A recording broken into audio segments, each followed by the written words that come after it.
Hello, let's read the question first. The question says that what is effective capacitance between point X and Y? First 12 microfarad, second 18 microfarad, third 24 microfarad, D 6 microfarad. So students से पहले आपको समझना होगा की concept का use हो रहा है. So की concept is Wheatstone bridge. Wheatstone bridge देखो बच्चों, व्हीटस्टोन ब्रिज जैसे आपका रजिस्टर में होता था उसी तरह कैपेसिटर में भी होता है. अब यहाँ पर एक्स और वाई के बीच आपसे पूछा गया है. देखो एक्स और वाई वास्तव में ये डी वाई ही है बच्चों, आपका कंडक्टिंग वायर्स कनेक्टेड है और एक्स आपका ए ही है, कंडक्टिंग वायर्स कनेक्टेड है. तो आपके चार पॉइंट्स हैं x y and B and C, right. A and D तो आपका ए एक्स है, डी आपका वाई है, ये आपका बी हो गया, ये सी हो गया. इसी सर्किट को हम रीअरेंज करते हैं, ये व्हीटस्टोन ब्रिज के फॉर्म का ही बन जाएगा बच्चों. देखो बी और सी के बीच 20 माइक्रोफैरेड है, तो बी और सी के बीच कनेक्ट कर दो आप 20 माइक्रोफैरेड.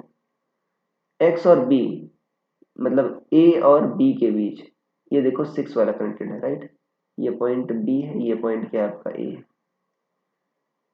कौन सा कनेक्टेड है आपका 6. और एक्स और सी के बीच, एक्स और सी मतलब ए और सी के बीच अगेन ये 6 है बच्चों. देखो बाकी सारे बच्चों 6 है.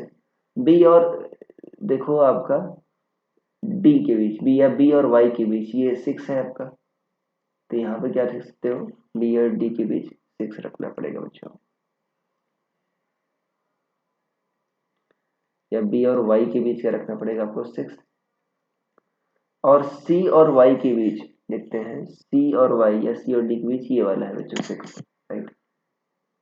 तो यहाँ पर ये आ गया 6.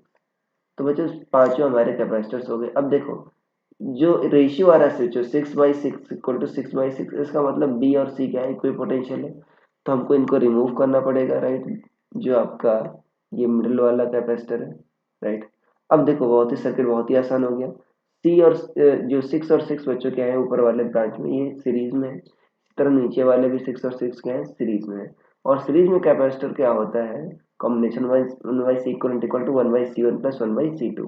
तो 1/6 प्लस 1/6, तो 2/6 आएगा या 1/3 आएगा. तो सी इक्वल कितना आएगा बच्चों 3 माइक्रोफैरेड आएगा. तो ऊपर वाली ब्रांच को ही बच्चों किससे रिप्लेस कर दोगे आप 3 माइक्रोफैरेड को से, और नीचे वाली ब्रांच को भी 3 माइक्रोफैरेड से रिप्लेस करोगे. ये एक्स है बच्चों, ये 3 माइक्रोफैरेड है, ये वाई. और नीचे वाली ब्रांच को भी किससे रिप्लेस करोगे 3 माइक्रोफैरेड. 3 क्या है बच्चों आपके पैरेलल में है, तो क्या हो जाएगा जुड़ जाएगा, कितना हो जाएगा आपका ये 6 माइक्रोफैरेड आ जाएगा. ये एक्स और ये वाई कितना आ जाएगा 6 माइक्रोफैरेड आ जाएगा. तो आपका ऑप्शन नंबर डी सही हो जाएगा बच्चों. So I hope you understood it well. Best of luck.